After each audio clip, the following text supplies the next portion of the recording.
My parents kicked me out at 15 over a light left. On years later, I built an HVAC company, took back the power, and gave them a gift that left them silent. Cool. It happened the summer I turned 15. Peak heatwave, middle of July, and my only crime was leaving the hallway light on while grabbing a glass of water at 1:0 a.m. You'd think I'd burned the house down with how my dad reacted. He stormed in like the ghost of unpaid electric bills and shouted, "You treat this place like a hotel. Electricity isn't free, Lucas." I stood there blinking mid-sip, shirtless and confused, while my mom added her favorite line, "If you want to waste power, pay your own bills." I didn't argue. I didn't slam doors. I didn't even finish my water. Because when your dad's veins are popping and your mom's arms are crossed tighter than a bank vault, you know there's only one direction this night is headed: outside. I thought they were bluffing, but within 20 minutes my duffel bag was packed by me, of course. And my dad pointed to the porch like it was a crime scene and I was the suspect. "Out," he said, like I was a dog who peed on the rug. I didn't even have shoes on. 15 years old, no job, no license, just socks and old gym bag. And the knowledge that my family valued a utility bill more than their own kid. And the best part, as I stepped outside, my mom called after me, "This is tough love, Lucas. You'll thank us someday." Yeah, because nothing says character development like being booted from your own bed over an LED bulb. I ended up crashing in my friend Jason's garage. His parents didn't know for the first 2 nights. I just snuck in after dark and curled up under a tarp next to a lawnmower and a box of Christmas lights. I used an old dog bed as a pillow. No metaphor there. It was literally a dog bed. His German shepherd growled at me once, then decided I wasn't worth the trouble. By day, I'd wander around town pretending I had errands just to avoid questions. I showered at the community pool, ate crackers in the park, spent most of my time trying not to cry in public. Because as funny as this all sounds now, back then it was brutal. I was 15. I had no idea how taxes worked, let alone how to survive being ghosted by your own family. And the worst part wasn't sleeping on concrete or eating peanut butter straight from the jar. It was knowing they didn't call, not once. They didn't check if I had a place to go. They didn't drop off a blanket or even a toothbrush, just silence. Like I'd been a tenant who forgot to pay rent and now they were moving on. After a week, Jason's mom found me sneaking toast from their garage fridge. She didn't yell, didn't scold, just blinked twice and said, "Why didn't you tell us, sweetheart?" I shrugged. She let me stay. Their garage had no AC, but at least it had outlets and a blanket that didn't smell like old dog. I started sleeping on a foam mat between the recycling bin and the water heater. I charged my phone at night and started Googling how to get a job at 15 without dying. The internet gave me options: busboy, lawnmower, dishwasher. I chose all 3. By the end of that month, I was working 2 part-time jobs and mowing lawns on weekends. It wasn't glamorous. I was constantly tired, always sweaty, and my only vacation was the 5 minutes between shifts when I got to chug Sprite in peace. But for the first time in my life, I felt awake, not alive exactly, just aware. Aware that I was on my own, aware that no one was coming to fix this. And somewhere in that garage, in between dragging trash cans and scrubbing syrup off diner tables, something clicked. If I was going to survive, I couldn't just work hard, I had to build something. And it started with a broken AC unit in Jason's garage. The first time I fixed an air conditioner, I didn't even mean to. Jason's dad had been yelling about the garage unit for weeks, how it blew hot air and ate electricity like it was on a buffet. One night, after a particularly humid shift at the diner, I sat next to it, shirt soaked through, and decided to just look inside. Not because I knew what I was doing. I didn't. I'd watched 2 YouTube videos titled "How to Not Die While Fixing HVAC Stuff," and figured, hey, I've already been kicked out of my house. What else could go wrong? I unscrewed the panel with a butter knife, stared at the dusty guts inside, and started poking around like a raccoon with a diploma. 30 minutes later, it made a sound like a dying goat, then hummed to life. Cool air spilled out, and I swear I nearly cried right there between the extension cords and a broken shop vac. Jason came out with 2 sodas and froze. "Dude, did you fix that?" "I guess," I said, wide-eyed. He handed me a soda like it was a trophy. That was the moment it all clicked, not just the AC me. I realized I liked fixing things, especially things that weren't supposed to work anymore, especially things everyone else had given up on like me. That night I stayed up Googling HVAC tutorials. I binged forums with names like Tech Talk Chillers Only and Duct Tape Dynasty. I watched some guy named Big Mike explain the inner workings of a condenser coil with the enthusiasm of a caffeinated preacher. I didn't care if it was nerdy. It felt like magic, like I was learning a language no one else in my life had ever bothered to teach me. Within 2 weeks, I'd bought my first multimeter off eBay for $12. It barely worked and had a crack in the screen, but it beeped, and I loved that beep more than I ever loved a birthday card from my parents. I started offering to fix stuff around the neighborhood, not for money, just to practice. Window units, thermostats, fridges. Half the time I made it worse.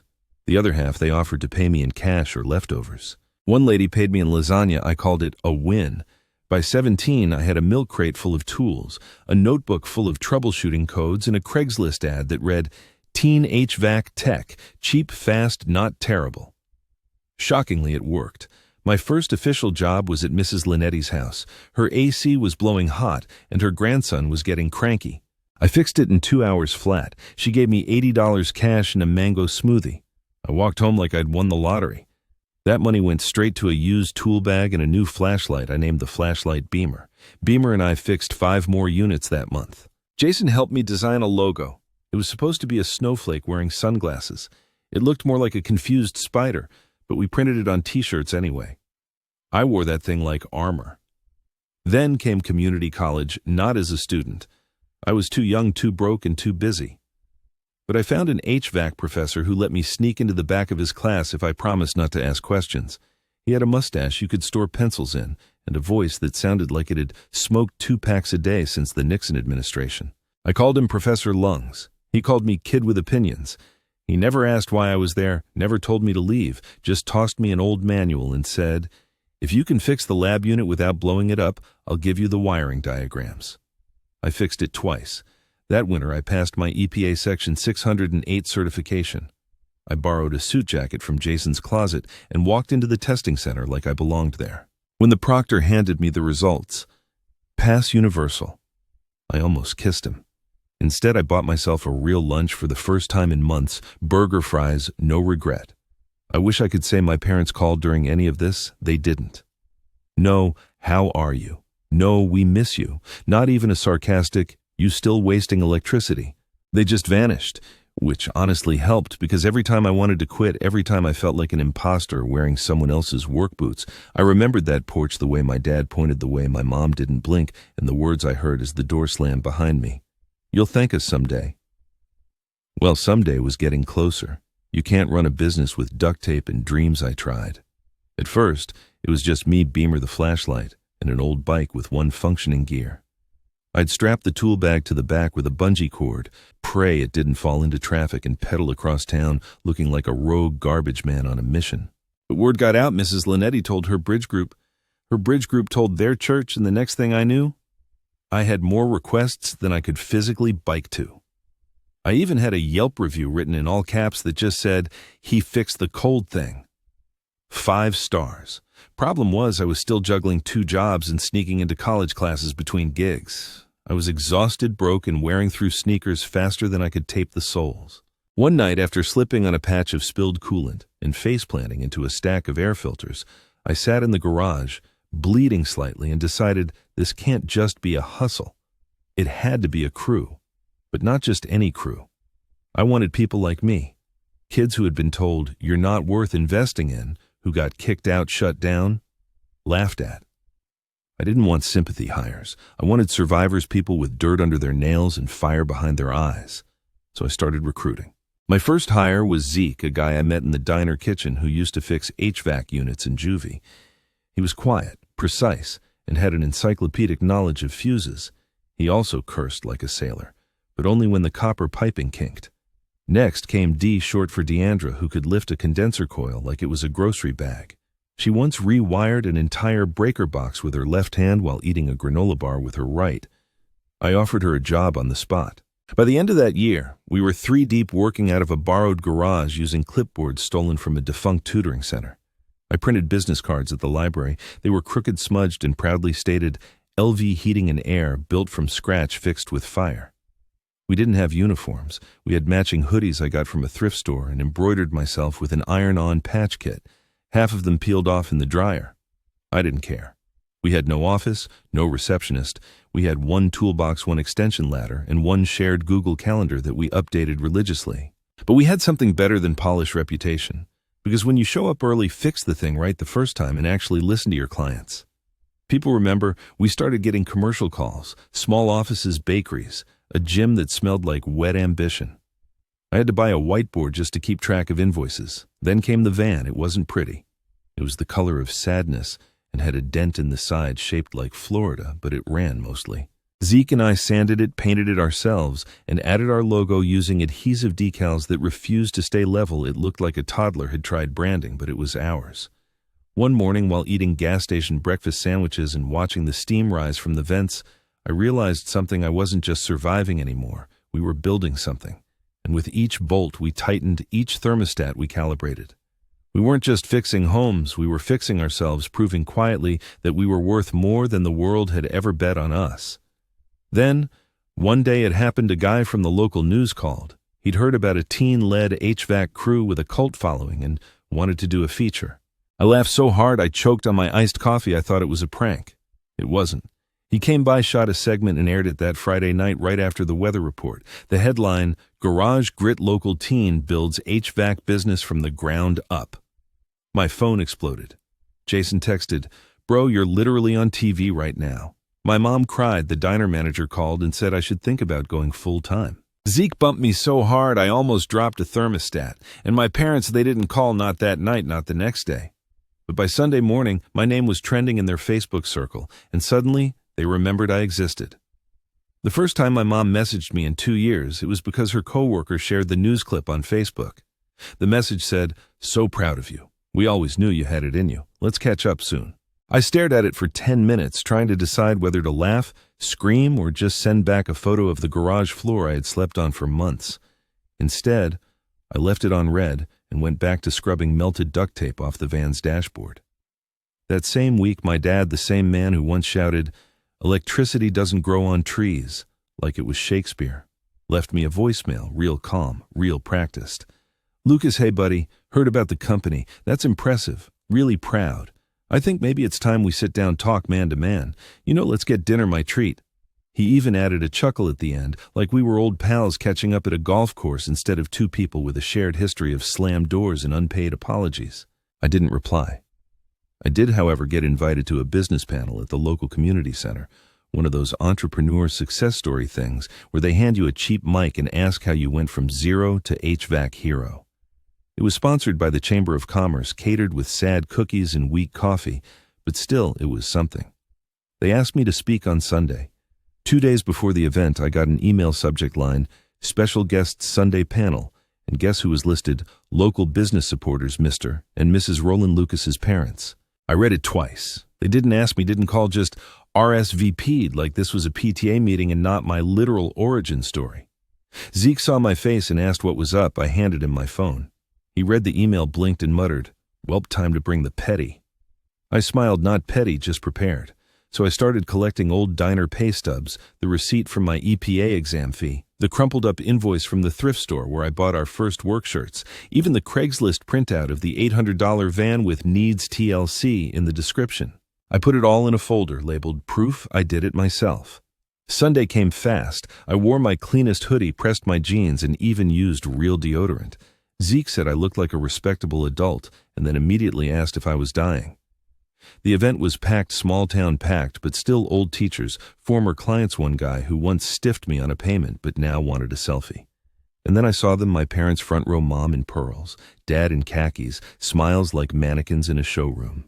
When I walked on stage, they clapped harder than anyone. I took the mic, glanced at the crowd, and smiled. "Hey, I'm Lucas. I own LV Heating and Air. I fix things. I also used to sleep in a garage." Half the crowd chuckled. I kept going. I started this company with nothing but a broken bike and a cracked flashlight. Some people thought I wouldn't make it. Some people made sure I didn't have a place to start. Silence. My dad's smile twitched. "I'd like to thank my team, my friends, and a few special items that got me here." I pulled out the folder. This receipt that's from the thrift store where I bought our first uniforms. This one, my EPA certification fee paid for with diner tips. Mom blinked hard. This was the Craigslist post for the van bought it after 3 months of splitting Subway sandwiches with my crew. A low murmur from someone in the back row. And this, I held up a photo of the garage, was my first office. No desk, no heat, but lots of heart. I paused. My parents are here today. They RSVP'd as supporters, which is interesting because when I was 15, I was kicked out of the house for leaving a light on. Gasps, real ones. I didn't look at them just straight at the audience. Success stories are nice, but let's not pretend the road there is always paved with cheerleaders. Sometimes it's just you, a wrench, and the decision to show up anyway. Applause, big loud, some guy even whistled. I stepped back, let the next speaker take the mic, and walked off stage. My mom stood to meet me, lips pursed. "Lucas, can we talk?" I walked past her slow and calm. "No thanks. Electricity is expensive." I expected radio silence instead. I got a full court press. Monday morning, I woke up to 4 missed calls from my dad, a 2-paragraph email from my mom titled, "Let's clear the air," and 1 text from Natalie, yes, that Natalie, the cousin who once called me AC boy at Thanksgiving. "Family is buzzing. Big speech. Grandma wants to know if it's on YouTube. Also LOL at the receipts. Petty king energy." I didn't reply. By noon, I'd been tagged in 3 Facebook posts by people I barely remembered from middle school. One said, "We always knew Lucas would make it." Another said, "Such an inspiration," still had me blocked for some reason. And the cherry on top, the town newsletter ran a write-up. From garage to greatness, local teen becomes HVAC mogul. Mogul I had 1 van, 3 humans, and a dog that barked at thermostats, but sure, mogul works. That afternoon, while Dee was balancing invoices and Zeke was elbow deep in a compressor, I got the knock, not a knock, the knock. I opened the workshop door, and there they were, my parents, both dressed like they'd just come from church or court. Hard to tell which. My mom held a grocery bag like a peace offering. My dad had that tight-lipped smile he used to reserve for parent-teacher conferences. "Lucas," my mom said softly, "can we come in?" I stepped aside, not out of forgiveness, out of curiosity. They sat at the fold-out table we used for lunch breaks. Bruno circled them twice, then lay down with a sigh that sounded like judgment. Mom placed the grocery bag on the table and started unpacking a pie store. Bought a framed picture of me as a baby, still had my baby teeth, and this one got me. My old baby blanket-torn yellow duck smelled like attic. "Thought you might want this back," she said. "I've got a blanket," I replied, pointing to the one Bruno currently used. Dad cleared his throat. "Look, we didn't handle things right, we know that." Silence. "We were scared," he added. "Raising kids isn't easy. You were always independent but also stubborn. We thought maybe a little tough love would teach you responsibility." I tilted my head. "Kicking your son out over a hallway light builds character." He flinched. "We were under pressure, finances, stress, you know how it is." "I do now," I said, "because I paid every bill myself." Mom sniffled. "You don't have to throw it in our faces." "Actually," I said, opening the receipt folder and laying it between us, "I literally did."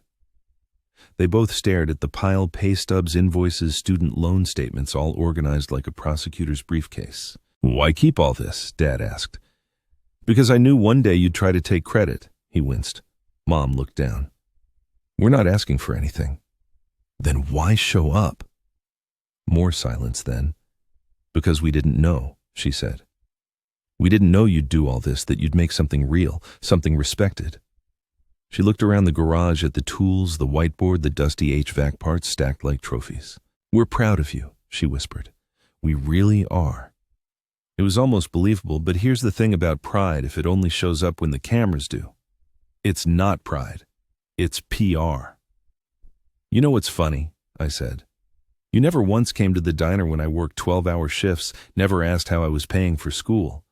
But the moment I got on stage, suddenly, I'm a family success story." "That's not fair," Dad began. "It's exactly fair," I cut in. "You threw me out like trash, and now that I'm shiny, you want to recycle me." He leaned back, exhaled. "We just want a second chance." I wanted a first one. Boom, that landed. For a second, my mom looked like she might cry, but instead she picked up the pie, slid it across the table. "If you ever want to talk," she said, "we're here." I looked at the pie apple store-bought just like the effort. They stood, walked out, didn't slam the door, didn't look back. I sat there for a long time. Bruno nudged my foot like, "Was that weird for you too?" I scratched behind his ears and whispered, I know, buddy. Then I opened the pie. It was dry. I didn't plan to go viral. It happened on a Tuesday, the same day I clogged a condensate line so badly it sounded like the building was gargling. Zeke fixed it while Dee kept muttering, "Bless this mess," and handing him wrenches like a surgical assistant. Just another day at the office. Then my phone started buzzing. At first I thought it was a client, then 2, then 5. The 6th text came from Jason. "Bro, check Facebook. Your mom's gone full local hero mode." I froze, logged in, and there it was. The post, a picture of me on stage mid-speech, probably screenshotted from someone's blurry iPhone recording, captioned in flowery font, surrounded by emojis in a quote bubble that read, "So proud of our son Lucas. From humble beginnings to business leader, we always believed in you. #family first, #proud parents, #support matters." Support matters. I nearly choked on my lunch. I wanted to scream. Instead, I sent one message to my mom, "Take it down or I will." She replied almost instantly, "Lucas, I don't understand the hostility. Can't we celebrate you as a family?" Oh, we were about to celebrate, just not the way she hoped. That night I posted something of my own, not passive-aggressive, just aggressive-aggressive. It was a photo collage, side-by-side shots me, sleeping on garage floor in a hoodie. My first job schedule taped to a fridge, the receipt folder, the van with the dent shaped like Florida me, holding a wrench, grinning like an idiot on our first crew job. Caption: I built this with diner tips, YouTube tutorials, and duct tape. No handouts, no safety nets.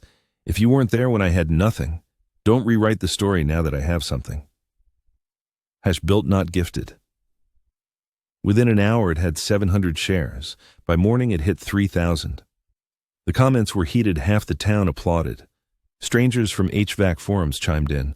One guy said, "Bro, this just made me call my mom and tell her to chill." The other half family. Natalie messaged me, "Well, that escalated. Grandpa's confused. Aunt Mary's praying." My mom texted me a long one this time, 4 paragraphs about misunderstandings and public shaming and airing dirty laundry. My dad called. I didn't answer. Zeke, of course, printed the post and pinned it in our garage next to the thermostat icon behavior. He said, "Certified petty." I'm inspired. I didn't feel victorious, though, just honest. For the first time in my life, the story wasn't edited by anyone else. No parent twisting facts to look better at brunch, no smiling through teeth while they took credit for sacrifices they didn't make. It was all out there, ugly, real, mine. Later that week, I got a call from the community center director. They were organizing a youth event called Rise Up Stories from the Ground Floor and wanted me to speak again, this time as the keynote. I said yes. The night of the event, I stood backstage in the same clean hoodie holding a copy of my original receipt folder, now laminated and organized with tabs, but I added one more item, a screenshot of my mom's Facebook post. Next to the post, I wrote in response. I didn't do it to embarrass her. I did it because when you build something from the floor of a garage, every crack in the journey matters. And if people are going to talk about my story, they're going to get the whole thing. Not the cleaned-up version, not the "we were always proud" fiction, the version with dust duct tape and a lot of receipts. The next time my mom called, I didn't even recognize the number. It was from her office line, the one she used to call clients back when she worked real estate full-time. For a second, I thought it might be a referral I picked up. "Lucas, it's Mom." Click. Okay. I didn't actually hang up, but I thought about it. She jumped right in. I saw the post in the comments. "It's gone a bit overboard, don't you think?" "Which part?" I asked. "The part where you claimed you funded my business, or the part where the town now thinks you taught me HVAC?" Her voice did that wobbly thing it always did when she wanted to seem emotionally available. "We were just trying to be part of your life again, that's all." "Cool," I said. "Then start by being honest about the years you went." Silence. I don't know why you're so angry still. You're successful. You've proven yourself. Isn't that enough?" That was the moment it hit me. They didn't hate me. They just hated that I didn't need them anymore. I let the silence hang before answering, "It's not about proving myself. It's about remembering who helped and who didn't." I hung up before she could twist it. Later that day, I walked into the garage to find Dee drawing HVAC diagrams on the whiteboard for a new intern. Zeke was teaching the kid how to load a van without bruising a condenser coil.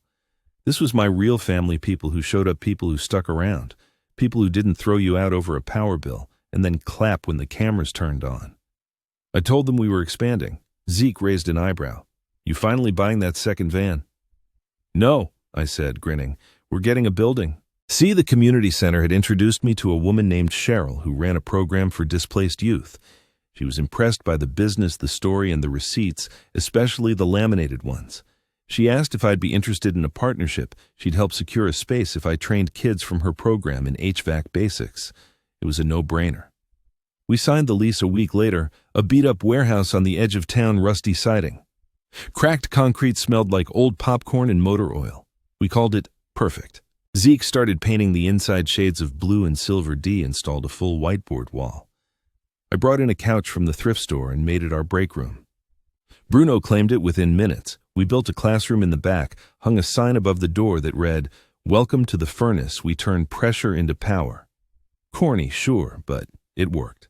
Kids started coming in. Most were like us, kicked out, written off, ignored. One kid, Marcus, was 15 and living out of his cousin's basement his first week. He broke 3 tools and cried in the supply closet. Now he can install a mini split system faster than most professionals I've met. We didn't just teach them tools. We taught them how to show up, how to keep going, how to laugh when the world told you that ductwork wasn't a real future. And every month on the whiteboard we added names. Each name belonged to someone who finished training and got their first job. Right now we're at 32 names, 32 kids who didn't just survive. They started building. Last week, the local business council offered us a contract to upgrade the AC systems in 3 municipal buildings. Big job, real money, the kind of job my dad used to dream of landing back when he still called himself an entrepreneur. I signed the contract with D, and Zeke, flanking me, took a selfie, posted it with the caption, "When they said I'd regret going into HVAC, they forgot one thing. I don't regret receipts." It got shared by the mayor's office, and somewhere in the back of my mind, I hoped my mom saw it. Not because I wanted applause, because I wanted her to finally understand what I meant when I said I built this myself. Every bolt, every vent, every broken promise turned blueprint. It happened at the annual community business gala, the one I never got invited to before. This time I didn't just attend, I was the keynote speaker. I walked on stage in a fitted suit, clean boots, and a custom name tag that said, "Lucas Rowland, founder, LV Heating and Air." The place was packed, old bosses, city officials, a few teachers who once suggested I aim lower, even my parents. They were near the back. I nodded at them once, no smile. The host handed me the mic. I looked at the crowd, at the cameras, at every suited expert who probably still didn't know what a heat pump was, and I said, "When I was 15, I got kicked out for wasting electricity." The room held its breath, but I figured it out. I worked. I failed. I fixed things. I built a company from duct tape and disappointment. And now I paused, smiled, I am the power, dropped the mic, walked off stage, didn't look back.